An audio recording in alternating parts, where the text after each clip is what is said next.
une amie de la famille est sortie du silence. Pour le journal Le Parisien, elle évoque la disparition du petit Émile et pour elle, il ne fait aucun doute qu'il ne s'agit pas d'une négligence de la part des grands-parents.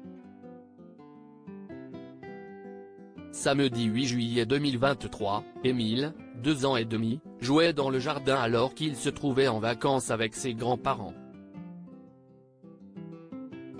Quelques minutes plus tard, il avait disparu et depuis, les gendarmes et militaires le cherchent, la France s'inquiète et les parents prient pour le retrouver. Le hameau du Haut-Vernay est à présent bouclé et les journalistes cherchent à en savoir plus, trouver le témoignage qui sera peut-être la clé d'une nouvelle piste.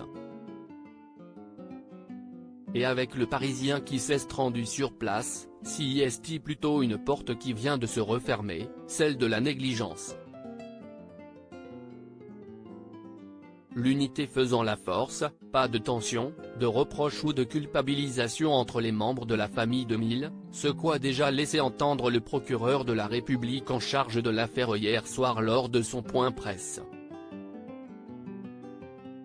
Les parents ne blâment pas les grands-parents. Le temps des règlements de compte n'existe pas, en tout cas pas pour le moment, seul le fait de retrouver l'enfant compte.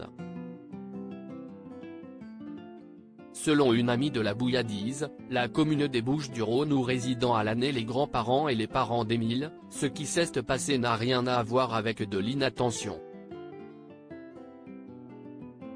Ce n'est pas de la négligence, mais un accident. La nature est hostile. J'ai un petit garçon qui a exactement le même âge qu'Émile. Les petits sont attirés par la nature, ils sont en plein éveil. Lorsqu'ils aperçoivent une rivière ou tout autre élément naturel, ils y foncent, a-t-elle déclaré au journal.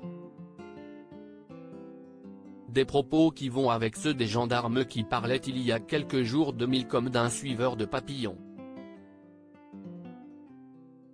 Pronostic vital engagé. Si l'on sait qu'à présent le pronostic vital de l'enfant est très engagé et que la piste privilégiée semble être celle d'un accident suivi de la dissimulation du corps, de gros moyens continuent d'être mis en œuvre pour retrouver le garçonnet. Les 30 bâtiments qui composent le hameau ont été totalement visités et les 25 personnes qui se trouvaient sur le hameau ont été entendues. 12 véhicules ont été visités et 12 hectares ratissés. Et ce n'est plus 15 enquêteurs qui seront sur l'affaire mais 21 cellules nationales d'enquête va être ouverte. Des moyens qui, on l'espère, aideront à résoudre cette bien triste affaire.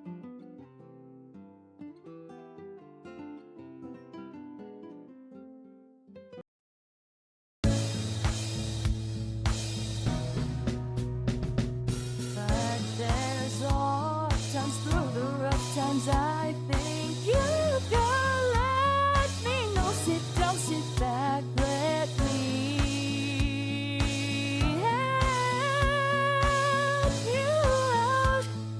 Just step